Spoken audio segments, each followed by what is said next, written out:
नमस्कार दोस्तों, मैं हूं श्रीधर राव। जैसे कि आप देख रहे हैं नेताजी .live। आने वाला समय त्योहारों का है और आज से शुरुआत हो गई है। आज धनतेरस है, इसके बाद दिवाली है और इसके बाद राज्योत्सव है। लगातार कार्यक्रमों में आप व्यस्त रहेंगे। छत्तीसगढ़ के माननीय मुख्यमंत्री विष्णुदेव साय को, उनके परिवार को, इस राज्य के सभी नागरिकों को नेताजी .live टीम की ओर से हार्दिक बधाइयाँ। जैसा कि आप जानते हैं कि आने वाले समय में राज्योत्सव के दौरान प्रधानमंत्री भी यहाँ आने वाले हैं और नई विधानसभा का उद्घाटन भी होने वाला है। आज धनतेरस है, इसके बाद दिवाली आएगी और लगातार विष्णुदेव सरकार लगातार लोगों को अपने नए नए स्कीम्स के माध्यम से उपकृत भी कर रही है, उपहार भी दे रही है। कल ही इस कैबिनेट के सबसे होनहार, प्रतिभाशाली और महत्वाकांक्षी मंत्री ने एक ऐलान किया है कि अब पंजीयन के मामले में ऋण पुस्तिका का प्रावधान समाप्त किया जाता है। ये बहुत अच्छी बात है कि कम डॉक्यूमेंट्स रहे और कम परेशानी होगी।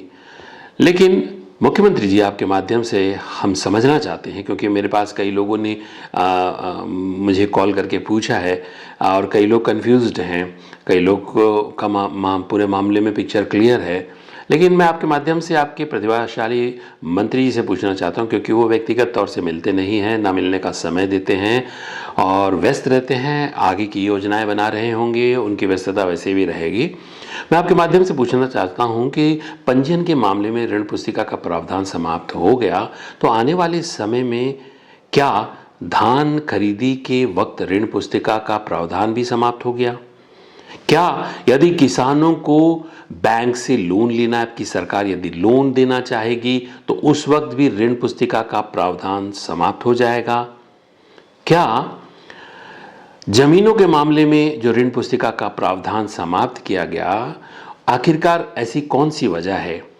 सुनने में ये आया है कि यदि व्यक्ति पटवारी के पास जाता है तो कहता ऋण पुस्तिका नहीं है, तहसीलदार कहता हमारे पास बड़ी तादाद में है, और आपके पास भी लोग जाते हैं तो आप ऐसा कहते हैं, मैंने सुना है, ऐसा लोग मुझे बताते हैं कि आप भी कहते हैं ऋण पुस्तिका की भरमार है।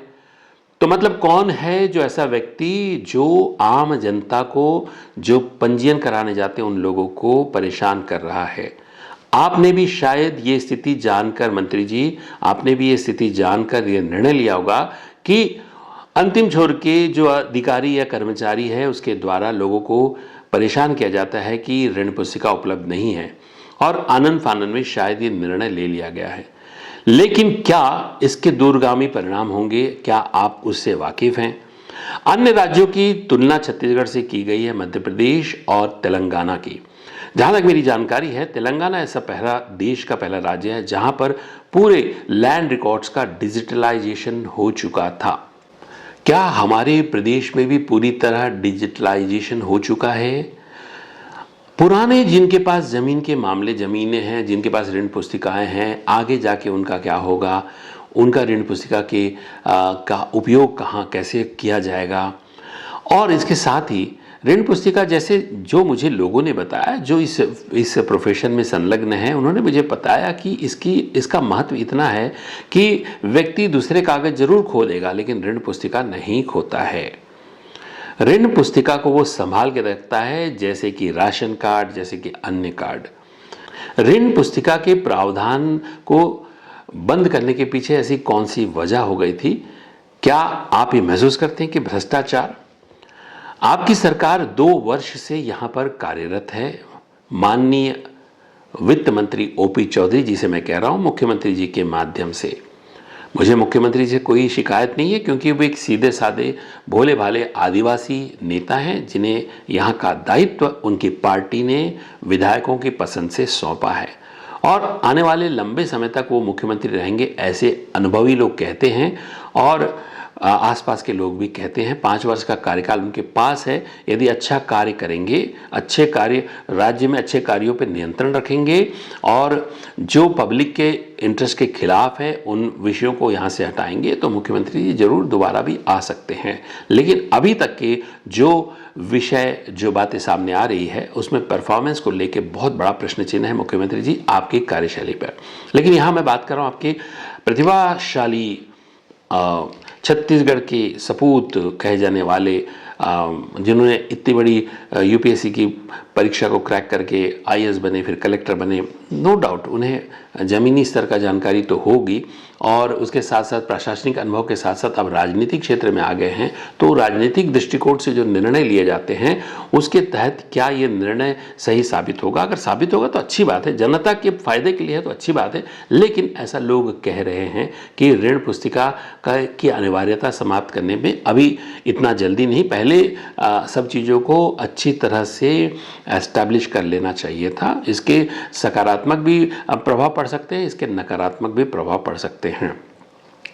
1.5 वर्ष के कार्यकाल के बाद हाल ही में जो कैबिनेट रीशफल हुआ उसमें लखन देवांगन जी को आबकारी विभाग दिया गया, और वो अभी आबकारी विभाग को शायद समझ रहे हैं और आने वाले समय में उनके कार्यों का परिणाम भी सामने आ जाएगा। लेकिन मुख्यमंत्री जी, आप और वित्त मंत्री जी ने लगातार इस विभाग को गहरी नज़र से देखा है, क्योंकि यही एक ऐसा विभाग था जो काफ़ी चर्चित रहा है।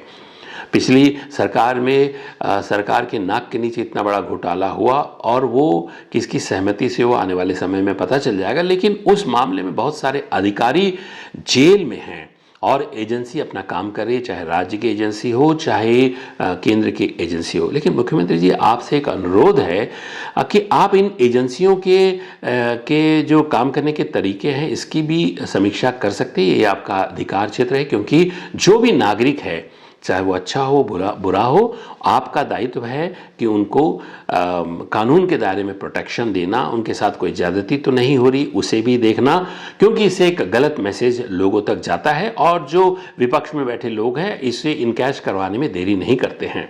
आपके राज्य में कई ऐसे व्यापारी भी हैं जो इस पूरे के पूरे मामले में घेरे में आए हैं और कुछ सरकारी गवाह भी बने हैं।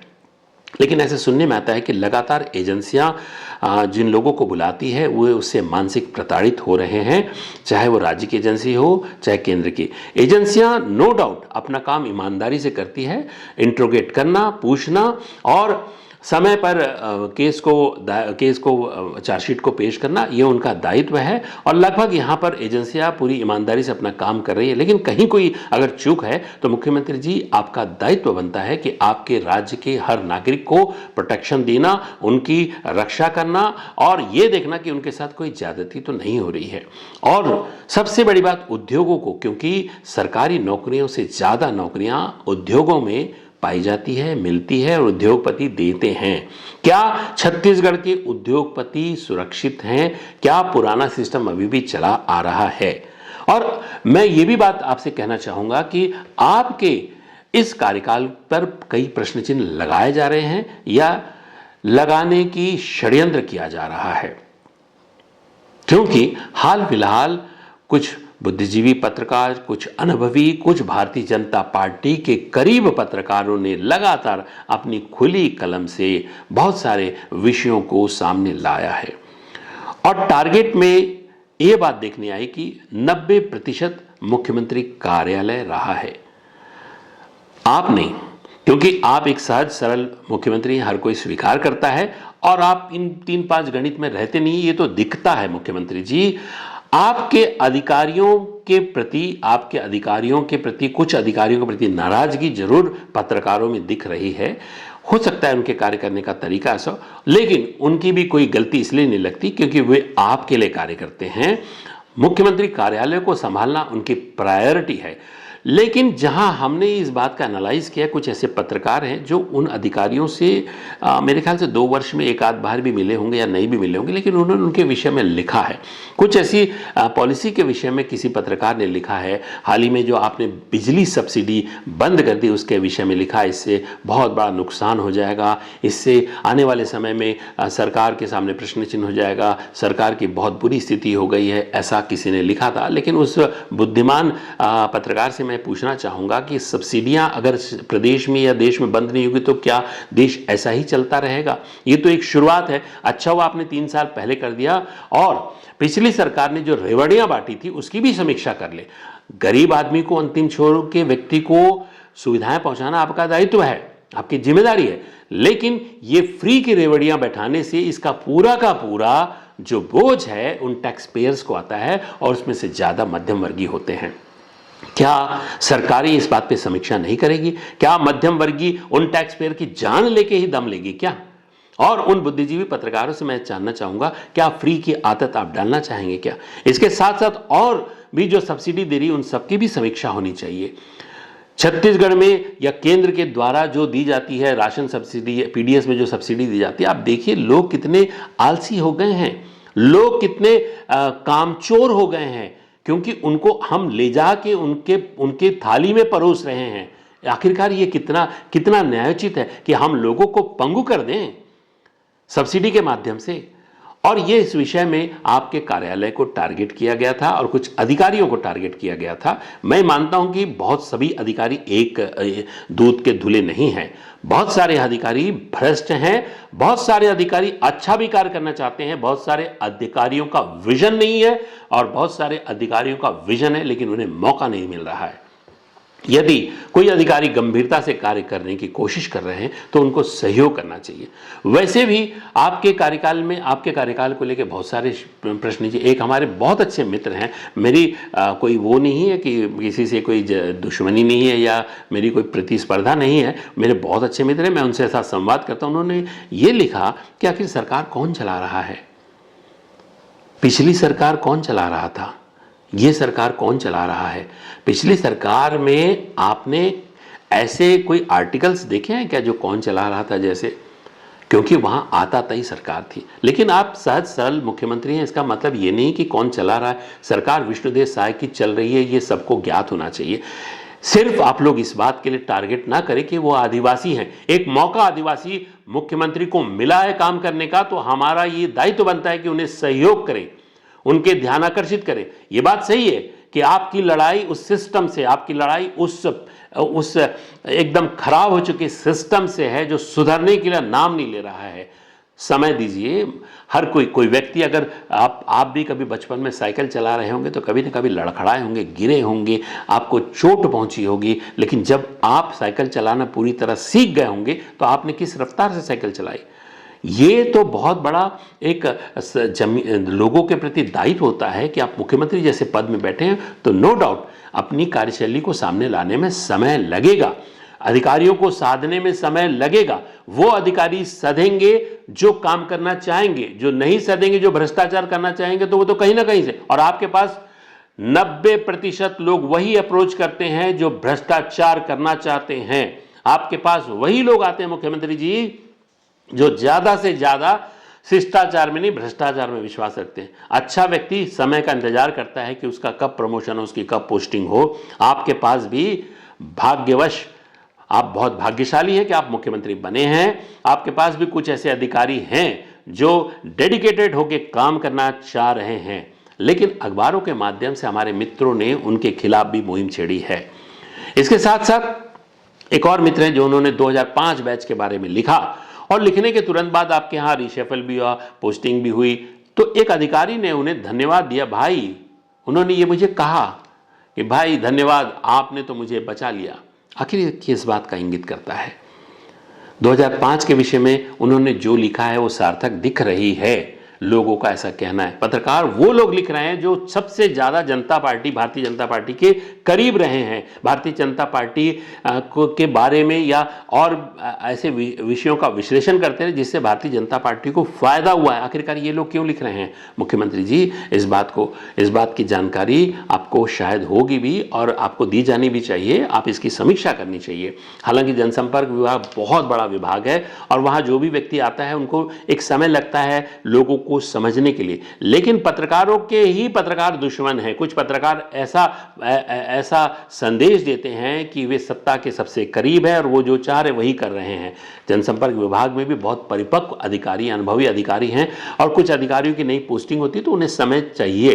पत्रकारों से भी मेरा अनुरोध है कि थोड़ा समय दीजिए सबको। 2 वर्ष ही हुए, 2 वर्ष बहुत बड़े, क्योंकि सिस्टम को समझना, और किसी व्यक्ति की 2 महीने 4 महीने पहले पोस्टिंग हुई होगी, 1 साल पहले पोस्टिंग हुई, तो उन्हें समय दीजिए और अपने ग्रीवेंसेस को हर प्लेटफॉर्म में रखिए। ये नहीं कि आप लिख के रख सकते हैं, बोल के रख सकते हैं। हाँ, लिखने के बाद जहाँ तक बात आई है, आपके मिलने का सिस्टम बड़ा पेचीदा है मुख्यमंत्री जी। कोई भी आपसे मिलना चाहता है तो आपके हाउस से जहाँ पर जो भी ऑपरेटर हैं वो कहते हैं कि मेल करिए, मेल करिए, मेल करिए। आखिरकार ये सिस्टम आपने लागू किया है मेल करने का कि किसी अधिकारी ने लागू किया है? बहुत सारे ऐसे वरिष्ठ पत्रकार हैं जो मेल करना नहीं चाहते, जानते। बहुत सारे ऐसे वरिष्ठ नागरिक हैं जो मेल नहीं करते, जानते जरूर हैं, मेल नहीं करते। वो कहाँ जाएंगे? और मेल करने के बाद क्या गारंटी है कि मिलने की? क्या विषय में हम लिख रहे हैं उसमें विषय?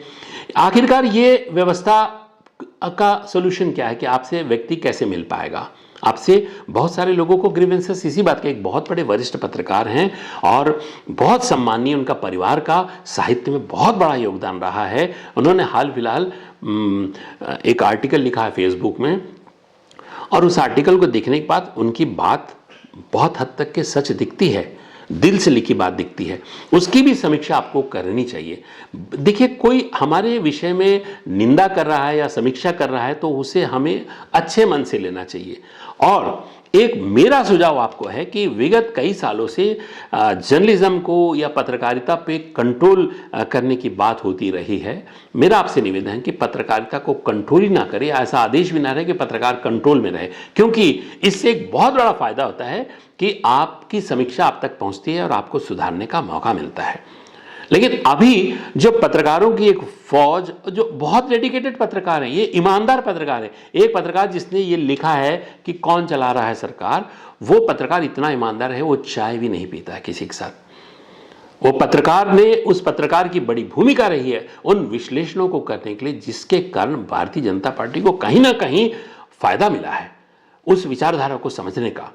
लेकिन ऐसा उनका, और कई पत्रकारों के ऐसा कहना है कि कुछ ऐसे पत्रकार हैं जो पिछली सरकार में मक्खन खाते थे, वो इस सरकार में भी पहुंच गए हैं। इस बात को देखना चाहिए कि आखिर, हालांकि पत्रकार के विषय में जानकारी रखना और पत्रकार के विषय में क्या कर रहे हैं, ये पूरा आपके पास विभाग है। आप पत्रकारों के पर्सनली उनके ऊपर मत करिए, उनके कार्यशैली की समीक्षा जरूर करिए। वो किस फितरत के हैं, किस मानसिकता के हैं, और कितनी सच बात लिखते हैं, या हाइप क्रिएट करने वाली बात तो नहीं करते हैं। और हाल ही में जो बड़ी घटना हुई है, जनसंपर्क विभाग में एक अधिकारी के ऊपर हमले करने की भी कोशिश की है।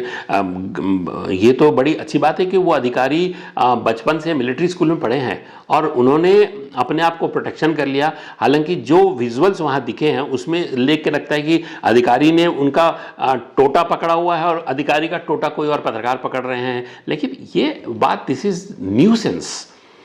ये पत्रकारिता में एथिक, ये बात नहीं कि आप जाके किसी अधिकारी में, पहली बात तो सभ्यता में रहना चाहिए कि आप किसी अधिकारी के रूम में बिना उनके अनुमति के घुस गए। वो सरकारी अधिकारी, उनके पास बहुत सारे काम होते हैं। आपके व्यक्तिगत उनसे कोई संबंध हो सकते हैं, व्यक्तिगत उनकी छवि कुछ और हो सकती है, लेकिन ये ज्यादती है कि आप विभाग में जाके इस तरह करें। और आप, पत्रकारिता आंख खोलने वाला विभाग है, जमाने को बताने वाला विभाग है, समाज को हर एक चीज, सरकार की और गैर सरकारी बहुत सारी घटनाओं को बताने वाला विभाग है। आप तो कम से कम सभ्यता से व्यवहार करें। आपने जरूर जिस कारण से भी किया हो, जो पत्रकार कहते हैं उनके लिए कह रहा हूं, जिस कारण से, लेकिन जो वीडियो सामने आ रहा है उसमें तो ऐसे कई एविडेंसेस है जो आपके ही खिलाफ हैं। इस क्रियाकलाप को प्राथमिकता, इस क्रियाकलाप को बढ़ावा नहीं देना चाहिए। मुख्यमंत्री जी, इन सब विषयों को मैं आपके पास इसलिए ला रहा था कि 2 वर्ष पूरे होने जा रहे हैं, अगले महीने हो जाएगा, और इस बीच प्रधानमंत्री जी भी आ रहे हैं, सरकार की उपलब्धियों पे समीक्षा होगी, और आने वाले समय में बहुत सारी आप योजनाओं को लेके आ रहे हैं, और आपने धान खरीदी की डेट भी डिक्लेयर कर दी है, जो एक बहुत बड़ा रेवेन्यू का जरिया होता है किसानों के लिए। लेकिन आपके प्रतिभाशाली मंत्री जी का ये जो ऋण पुस्तिका वाला मामला है, उस मामले में थोड़ा कन्फ्यूजन है। जरा उसे और बड़े स्केल में बताएं कि क्या है वो, राजस्व के लिए है तो रजिस्ट्रेशन के लिए, कि राजस्व के लिए, कि ऋण पुस्तिका उपलब्ध कराना आपके मंत्री जी का खुद दायित्व होता है। कि क्या आपका बात पटवारी नहीं मान रहे हैं क्या आपसे पटवारी डर नहीं रहे हैं क्या आपके सिस्टम आपसे नहीं डरता है क्या? पटवारी कह रहा है कि नहीं है, और आपका तहसीलदार कह रहा है, और आप खुद कह रहे हैं कि ऋण पुस्तिका उपलब्ध है। लेकिन एक बार में निर्णय ले लेना इसके दूसरे एस्पेक्ट्स क्या हैं ये भी देखना चाहिए। जीएसटी के विषय में ज़रूर आपको बधाई देते हैं कि बहुत सारे जीएसटी में उपलब्धियां रही हैं। इसके साथ साथ मैं आपको ये बात भी बता रहा हूं कि उद्योगों की स्थिति पर विशेष रूप से ध्यान दिया जाना चाहिए कि उद्योग क्या चलने की स्थिति में है, उद्योगपति क्या उन्हें चला पा रहे हैं, क्या उद्योगपतियों पर कोई दबाव तो नहीं है, क्या वसूली का जो सिस्टम है फिर से कंटिन्यूसली चल तो नहीं रहा है। इन सब पे थोड़ा ध्यान देना चाहिए, क्योंकि उद्योगों को हम प्रोटेक्ट करेंगे तो रोजगार प्रोटेक्ट होगा, रोजगार प्रोटेक्ट होगा तो यहाँ की आर्थिक स्थिति बढ़ेगी और आपका काम हल्का होगा, क्योंकि ज़्यादा रोजगार अगर प्राइवेट सेक्टर देंगे तो आपका काम हल्का होगा। दूसरी बात, यहाँ पर जो इन्वेस्टमेंट के लिए बहुत सारे लोग आते हैं, बहुत सारी चीज़ें खुल के सामने नहीं आ पाती है, क्योंकि वो नई राजधानी से सिमट जाती है।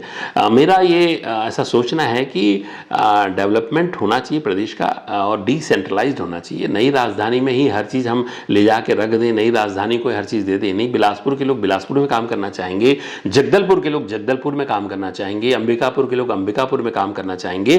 तो जो भी नई पॉलिसी के तहत है उसके तहत उनको, और खासकर आईटी पॉलिसी को लेकर मैं कह रहा हूं, इसे डिसेंट्रलाइज करिए, क्योंकि ये ऐसी है नॉन पोल्यूटिंग इंडस्ट्री है। इस इंडस्ट्री को आप कहीं पर भी स्थापित कर सकते हैं, नए लोगों को मौका दे सकते हैं। आप ये नहीं कि उन्हें रायपुर में आना है, नई राजधानी की टीआरपी बढ़ाने के लिए हम सभी को ये कर दें। पिछले कई सरकारों में ये निर्णय से मैं कभी सहमत नहीं रहा हूं कि राजधानी में आखिर हुआ क्या हासिल, कुछ नहीं। एक ग्रुप यहाँ से भिलाई से रायपुर के रोज बस में अपने एम्प्लॉयज़ को ढोता रहा और अंत में वो ये स्थिति, हानि की स्थिति हो गई, उन्होंने छोड़ के बेंगलोर गए। लेकिन हाल फिलहाल उन्होंने अपने आप को रिकवर कर लिया। लेकिन ये सॉफ्टवेयर कंपनी की डूब जाती अगर वो रोज भिलाई से रायपुर तक के एम्प्लॉयज़ को ले जाती। तो भिलाई में जो काम करे भिलाई में करे, रायपुर में जो, अंबिकापुर में, जशपुर में, सरगुजा में, हर जगह प्रतिभाशाली लोग हैं मुख्यमंत्री जी। हर जगह बहुत अच्छे पत्रकार हैं मुख्यमंत्री जी, हर जगह वरिष्ठ पत्रकार हैं मुख्यमंत्री जी। पेंशन योजना की भी पत्रकारों को दी जाने वाली की समीक्षा करनी चाहिए। आखिरकार उसका लाभ किनको मिल रहा है? क्या यही क्राइटेरिया है कि आप अपना सर्टिफाई करें कि आप यहाँ के मान्यता प्राप्त, अधिमान्यता प्राप्त पत्रकार हैं करके? जो व्यक्ति 20 साल से मैं जिन्हें देख रहा हूँ आज भी वो उसी स्थिति में हैं। सरकार को समीक्षा करनी चाहिए कि ये पत्रकार इतने वर्षों से हमारे कार्यालय में आ रहे हैं, हमारे जिले कार्यालय में आ रहे हैं, हमारे तहसील कार्यालय में आ रहे हैं, क्या इनको सर्टिफिकेट की ज़रूरत पड़ेगी? तो इस पे भी एक समीक्षा करनी चाहिए, ताकि जो पेंशन स्कीम का मामला है, जो पेंशन स्कीम का फ़ायदा सबको हो। मुख्यमंत्री जी, मैंने बहुत सारे विषय आपके पास लाने की कोशिश की कि 2 वर्ष की उपलब्धियों पर, और जिस दिन आपने शपथ लिया था उस दिन भी मैंने विज्ञापन के माध्यम से आपको दायित्व और बोध बताने की कोशिश की थी, और आज भी मेरी ये कोशिश जारी रहेगी। मेरा किसी से कोई व्यक्तिगत द्वेष नहीं है, ना ही मेरा किसी कोई काम रुका, क्योंकि मैंने कोई काम ही नहीं करवाया। ओपी चौधरी जी प्रतिभाशाली व्यक्ति के विषय में चर्चा इसलिए आती क्योंकि पूरा प्रदेश में उनकी चर्चा हो रही है और लोग ये कह रहे हैं कि उनकी महत्वाकांक्षाएं काफ़ी होना भी चाहिए। वो महत्वाकांक्षी तभी तो उन्होंने अपना करियर को दांव लगा पे राजनीति में आ गए। लेकिन राजनीति में धीरे धीरे चलना चाहिए, अनुभव के साथ चलना चाहिए, वरिष्ठों का भी ख्याल करना चाहिए। सिर्फ कुर्सी पे नज़र रख के अगर आप चलेंगे तो धड़धड़ा के कभी ना कभी गिरेंगे। मुख्यमंत्री जी, आपसे वो आपके कैबिनेट के मंत्री हैं और बहुत सारे नाराज़गी लोगों में चलती रहती है, तो आप भी बैठ के उनके साथ चर्चा करिए। उनकी बातों को समझने का जनता चाहती कि वो क्या कह रहे हैं। लेकिन मुख्यमंत्री जी, आपसे भी अनुरोध है कि आप सीधे साधे जरूर हैं, लेकिन उतने सीधे साधे भी ना रहें कि बहुत सारे श्रूड नेताओं की नज़र आपकी कुर्सी पर है। इन प्रकरण चाहे किसी भी तरह आपको चर्चा में, आपकी कार्यशैली को चर्चा में, आपके विभाग को चर्चा में, आपके कार्यालय को चर्चा में लाकर आपकी कहीं प्रसिद्धि को कम ना करें, ताकि आने वाला मौका उन्हें कोई ऐसा मौका मिलने का वो उम्मीद करें। इन सब विषयों के साथ हो सकता है कि जाने अनजाने में मैंने कोई ऐसी बात कह दी, किसी के दिल में लग गई हो, तो उसे एक्सक्यूज़ कर दीजिएगा। खासकर मेरे पत्रकार साथी बुद्धिजीवी हैं, कल से वो अपनी कलम मेरी ओर मोड़ दीजिए, कोई दिक्कत नहीं है। लेकिन मैं आपको यही कह रहा हूँ कि आप जो लिख रहे हैं उसका व्यवहारिक पक्ष देखिएगा। अगर बिजली सब्सिडी बंद हुई तो लोगों की आदत बननी चाहिए कि बिजली कम खपत करें। बिजली का दुरुपयोग ना करे, और बिजली का दुरुपयोग मतलब पर्यावरण का उसका असर होता है। तो मेरा ये कहने का मतलब है कि ये सब्सिडी के माध्यम से आपने लगाम, और दूसरी बात, केंद्र की योजना आ रही है, उसका भी प्रमोशंस होगा। जब तक कि कोई चीज़ रुकेगी नहीं, दूसरे चीज़ पे हमारी जनता जाने की कोशिश नहीं करेगी। बहुत कम लोग हैं जो अपॉर्चुनिटी को देखते हैं, लेकिन बहुत सारे लोग ढर्रे पे चलते हैं। तो ये ढर्रे पे चलने वाले से आर्थिक बोझ भी सरकार पे बनता है, और बहुत सारे डेवलपमेंट के और प्रोजेक्ट्स से जिसमें पैसे की ज़रूरत पड़ती है। उसके साथ साथ शराब से जो रेवेन्यू आ रही है, शराब से रेवेन्यू आ रही, एक और बात मैं इस विषय को भूल रहा था, शराब से रेवेन्यू आती है हमारे शराबी भाइयों से, जो शराब पीते हैं और पैसा आता है। लेकिन शराबी भाइयों का भी ख्याल करना चाहिए, उनको जो शराब परोसी जा रही है उसकी क्वालिटी चेक करना चाहिए, और उन्हें हर ब्रांड उपलब्ध कराना चाहिए। ऐसी शिकायत है कि ये वक्त वो लोग झिझकते हैं इस विषय में बात करने में। क्यों झिझक रहे हैं भाई? उस व्यक्ति का पैसा मिल रहा है सरकार को, सरकार फिर उस पैसे को लाडली लक्ष्मी में और महिलाओं के उत्थान में, सबके उत्थान में पैसा खर्चा कर रही है, तो क्यों नहीं उनको मिलना चाहिए? शराब के मामले में ये बात इसलिए कह रहा हूं क्योंकि शराब एक बहुत बड़ा रेवेन्यू का जरिया है इस प्रदेश का। जहां तक कि शराब के माध्यम से जो रेवेन्यू जनरेट होती है, विभिन्न योजनाओं में वो उस पैसे का उपयोग होता है। आखिरकार इतनी ज़्यादा रेवेन्यू जनरेट होने के बाद आखिरकार वो व्यक्ति क्यों सफ़र कर रहा है? जो शराब का उपभोक्ता है, यानी कि जो शराबी भाई लोग हैं, जो शराब का सेवन करते हैं। अच्छे लोग भी करते हैं, कई लोग ऐसे हैं जो उसके एडिक्ट भी हो गए। ये होना नहीं चाहिए, ये व्यक्तिगत फैसला होता है कि वो शराब पिए नहीं पिए। लेकिन जो व्यक्ति इतनी रेवेन्यू दे रहा है, उसका अधिकार नहीं है क्या उसे क्वालिटी शराब मिले? और प्रदेश की एक लिमिट होती है, जिस तरह से दुकानों की एक लिमिट होती है, उसी तरह प्रदेश की भी एक लिमिट होती है। शराब खपत के हिसाब से यूनिटें खोली जाती है, लेकिन आज जो यूनिट लगातार खोली जा रही है, क्या उस पर सरकार आने वाले समय में कंट्रोल कर सकती है? शायद जो महिला अधिकारी इस विभाग में है, वो विश्व की सबसे पहली महिला होगी जो अपने ऑफिशियली इतने करोड़ों का शराब का विक्रय का टारगेट बनाई हो।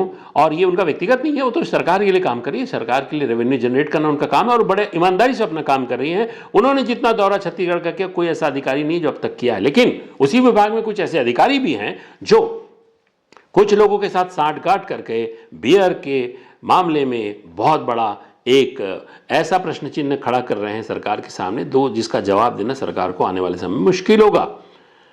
आखिरकार IMFL में बहुत सारे ब्रांड, बहुत सारे क्वालिटी की बात करते हैं, तो बियर में क्यों नहीं? आम उपभोक्ता इससे वंचित क्यों कि उसे डिफरेंट ब्रांड की बियर क्यों नहीं मिलती? आखिरकार ये मैं बात कह रहा हूं, इसलिए कह रहा हूं कि उपभोक्ताओं के अधिकार की जहां तक बात है, क्यों नहीं आखिर उस बात पे ध्यान दिया जा रहा है? एक ऐसा व्यक्ति, ऐसा उद्योगपति, ऐसा व्यापारी है जो अपनी बात तो बताता है कि वो केंद्र से जुड़े हुए किसी बड़े नेता के साथ जुड़े हुए हैं, और उनके उस जुड़ाव के कारण यहाँ पर क्या उन्हें प्रिविलेज है, यहाँ छूट है? मुख्यमंत्री जी, आप इस विषय की जांच कराइए। और मैं आपको दावे के साथ कह रहा हूं, केंद्र के जो भी मंत्री हैं, जो गंभीरता के साथ प्रधानमंत्री की सेवा में लगे हुए, देश की सेवा में लगे हुए, उन्होंने कोई इन्हें छूट नहीं दी है। एकदम गलतफहमी इस तरह का प्रचार प्रसार किया जाता है कि उनके करीब होने का नाटक एक राजनेता भी यहां कर रहे हैं और एक व्यापारी भी कर रहा है, जिसके कारण पूरा विभाग उनके सामने बिछ जाएगा क्या? आखिरकार उस व्यक्ति की भी समीक्षा करनी चाहिए कि पिछली सरकार को उसके माध्यम से कितना फायदा हुआ। चला चली की बेला में अगर कोई एक व्यक्ति होगा जो पिछली सरकार की शराब सप्लाई को बरकरार रखा था, इतने भ्रष्टाचार के मामले को देखते हुए भी, तो वो वही व्यक्ति है। आखिरकार आपकी सरकार आने से उनके पाप धुल जाएंगे क्या? या आप जो अभी पाप करें, क्या दूसरी सरकार आएगी धोएगी नहीं क्या? और मंत्री जी भी सीधे साधे हैं, जो अभी भी नए बने, उन्हें भी सावधान रहना चाहिए। ऐसे व्यक्तियों से समानता का व्यवहार करना चाहिए। आप जब पूरी पॉलिसी बनाए तो इस पॉलिसी का पूरे पारदर्शिता के साथ उपयोग करें। इस पारदर्शिता रहनी चाहिए, क्योंकि ये बहुत बड़ा रेवेन्यू का मामला है मुख्यमंत्री जी, और आप सीधे साधे मंत्री हैं, आप सीधे साधे मुख्यमंत्री हैं। आपके विभाग का जो मंत्री हैं, उन्हें ये देखना चाहिए कि अब वो अगर चार्ज में आ गए तो इस तरह की कोई अनियमितताएं ना हो, कोई एक व्यक्ति विशेष इस शराब के डिपार्टमेंट में अपनी मोनोपोली ना बनाए, आप सबको मौका दें। और मुख्यमंत्री जी, आपसे ये भी मैं जानना चाहूँगा कि विभिन्न एजेंसियों के माध्यम से बहुत सारे लोग उन एजेंसियों के इन्वेस्टिगेशन में जाते हैं, आते हैं, और एजेंसियों का शराब के घोटाले के मामले में क्या स्टेटस रिपोर्ट है, क्या हो रहा है, जांच कैसी हो रही है, कहीं कोई ज़्यादा प्रताड़ित तो नहीं हो जा रहा। हालांकि एजेंसी अपना काम ईमानदारी से कर रही है और उन्होंने ये प्रूव भी कर दिया कि इसका मास्टरमाइंड कौन होने वाला, आने वाले समय में सामने सब खुला हो जाएगा, दूध का दूध पानी का पानी हो जाएगा। लेकिन इस पूरी प्रक्रिया में कहीं वो लोग प्रताड़ित ना हो जाएं जो किसी परिस्थितिवश उस घोटाले में जानबूझ के उन्हें शामिल होना पड़ा, दबावपूर्वक उन्हें शामिल होना पड़ा, इस बात की भी जांच करें। और मुख्यमंत्री जी, शराब के मामले में पारदर्शिता बरतते हुए उच्च क्वालिटी की शराब का ही यहाँ के लोगों को सेवन करने के लिए उपलब्ध कराना चाहिए, चाहे वो कहीं भी किसी भी कंपनी की हो। और बाहर की जो कंपनी आ रही, क्या आपका विभाग जो अभी की परिस्थितियों में संभाल नहीं पा रहा है, आने वाले समय में संभाल पाएगा? इसकी भी समीक्षा करनी चाहिए। मैं इन सब विषयों के साथ आपके सामने रखा, इसलिए मैंने पहले ही कहा था कि अगर कोई जाने अनजाने में कोई बात हुई, क्योंकि मैं स्क्रिप्ट लिख के नहीं बोलता, जो प्रधानमंत्री जी से मैंने प्रेरणा ली वो मन की बात कहते हैं, मैं दिल की बात कहता हूँ, जो मेरे दिल में आता है वो कहता हूँ, क्योंकि मैं ठेठ छत्तीसगढ़िया हूँ और छत्तीसगढ़ी आदमी भोला भाला होता है। मैं तो भोला भाला तो नहीं हूँ, क्योंकि मेरी इस बात के बाद कई लोग मेरे दुश्मन भी हो जाएंगे, कई पत्रकार नाराज हो जाएंगे, क्यों भाई अपने चैनल से हमारे बारे में समीक्षा कर रहे थे। नहीं भाई, समीक्षा तो आपकी भी करनी चाहिए। आप पत्रकार हो, इसका मतलब ये नहीं कि आपकी समीक्षा नहीं करनी चाहिए, मेरी भी समीक्षा आप कर दो। मैं कहाँ हूँ, मैं कैसे हूँ, मैं क्या करता हूँ, वो भी कर दो, आपको भी मैंने फ्री हैंड दे दिया। लेकिन आपकी समीक्षा इसलिए कर रहा हूँ कि कभी कभी कुछ बातें संयमित होकर लिखनी चाहिए।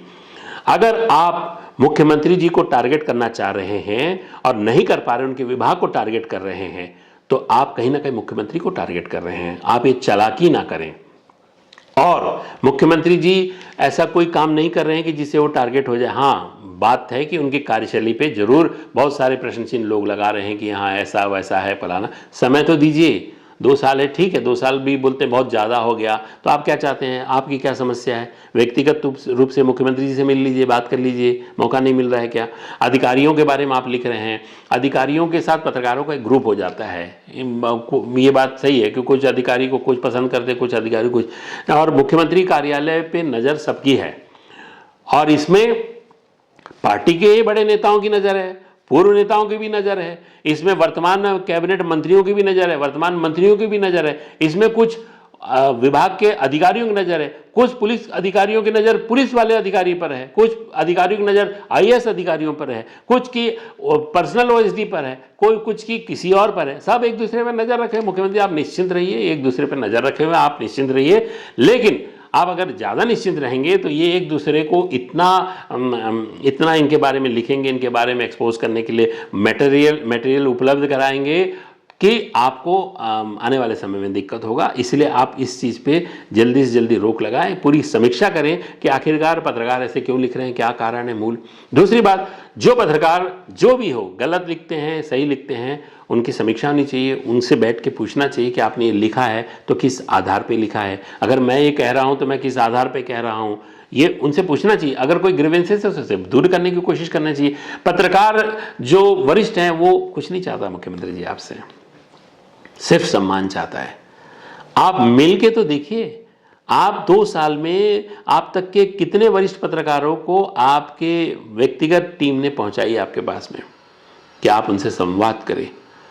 और ये बात एकदम मैं लिख के बता सकता हूं, बोल के बता रहा हूं कि जब मुख्यमंत्री जैसे कार्यालय में, मुख्यमंत्री निवास में बुद्धिजीवियों का आना जाना कम हो जाएगा तो समझ लीजिएगा कि चला चले की बेला है। आपके पास तो खैर अभी आने नहीं पहुंचे, पहुंचने वाले होंगे, तो उन्हें कृपया सम्मान दे। ये मैंने पहले भी मुख्यमंत्री को कहा था कि जब उनके चेले चपाटों का, उनके जितने अधीनस्थ लोगों की परछाई उनके कद से ज़्यादा बड़ी हो जाएगी तो संकट आप पे होगा। पूर्व मुख्यमंत्री को एक कहा था कि उनके पास बड़े बड़े महान सलाहकार थे, उनके पास भी बड़े बड़े पत्रकार थे, आपके पास भी पत्रकारिता विभाग है। हालांकि अधिकारी लोग अपने अनुभव के आधार पर बात काम करते हैं, लेकिन व्यक्तिगत तौर से भी आपके पास सलाहकार हैं, मीडिया सलाहकार हैं। वो क्या कर रहे हैं? फेसबुक छोड़ के कुछ काम है क्या उनके पास में? वो भी आखिर रिकमेंडेशन से आए हैं। तो क्या उनके काम में ईमानदारी है कि नहीं है? क्या वो ऐसे वरिष्ठ पत्रकारों के विषय में आपको कभी बताएं कि इनसे मिलना चाहिए? क्या उनके सुझाव में वही पत्रकार हैं जो पिछली सरकार में मक्खन खाएं? ऐसा लोग कहते हैं, मैं नहीं कहता, ऐसे अन्य पत्रकार कहते हैं। मुख्यमंत्री जी, उस सलाहकार की भी समीक्षा करनी चाहिए जिसे आपने पद में बैठाया है। पत्रकारों को आखिर इतनी ग्रीवेंसेस, इतनी शिकायतें क्यों बढ़ गई है?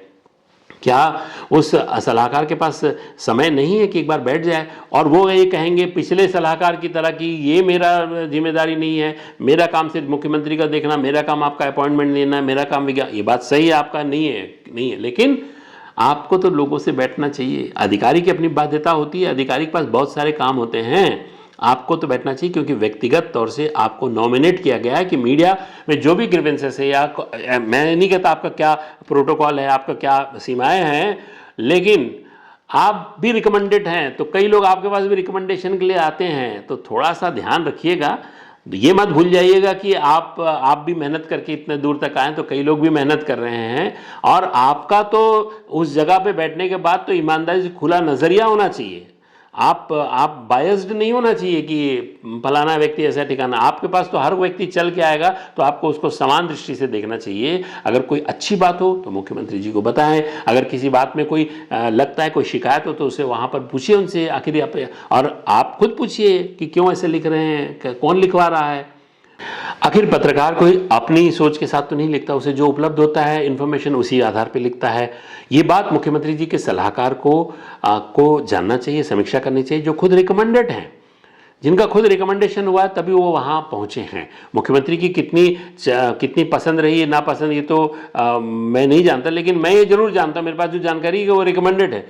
तो आपके पास जब ये दायित्व मिला है सलाहकार महोदय जी, तो आप सभी पत्रकारों के साथ समानता का व्यवहार करते हुए उनकी अच्छी बातों को मुख्यमंत्री को बताएं, और उनकी कोई ऐसी बात ना लगे तो उसे आप अपने स्तर में उसे सॉल्व करने की कोशिश करें। कोई व्यक्ति को कोई पत्रकार को कोई ग्रीवेंसेस है या कोई अखबार में कोई ऐसा लिख रहा है तो उसे भी बताएं। आप कितना मुख्यमंत्री को बताते हैं मुझे जानकारी नहीं है, ये आपके और मुख्यमंत्री जी के बीच का विषय है, लेकिन जो बातें सामने आ रही है ऐसा लगता है कि मुख्यमंत्री जी के पास ये बातें जाती नहीं हैं, ये बातों का रोड़ा लगा हुआ है। और जो ईमेल लिख के मुख्यमंत्री जी से मिलो करके पत्रकारों की जो बात होती है उस पर भी समीक्षा करनी चाहिए। और सलाहकार महोदय, आप पिछले सलाहकार की तरह अगर रवैया अपनाएंगे कि ये मेरा काम नहीं है, ये उसका मेरा काम नहीं है, मैं ऐसा नहीं करूंगा, ट्रांसफर मैं आपको एंटरटेन नहीं करूंगा, ये बात सही है, आपकी बात सही है। आप पद में रह के जो पद की गरिमापूर्ण और जो आपका दायित्व जो प्रोटोकॉल है उसी के आधार पर काम करें, लेकिन पत्रकारों को आपसे मिलकर भी संतुष्टि होनी चाहिए, उन्हें इस बात का संतुष्टि होनी चाहिए कि आप सलाहकार हैं, मुख्यमंत्री के मीडिया सलाहकार हैं, तो कहीं ना कहीं वो मिलना चाहेंगे, या वरिष्ठ पत्रकार को मिलवाइए आप अपने, क्योंकि बहुत सारे कम ऐसे लोग हैं जो मुख्यमंत्री निवास आते हैं, मुख्यमंत्री कार्यालय आते हैं, लेके नहीं जाते हैं, दे के जाते हैं विचार, अच्छे विचार।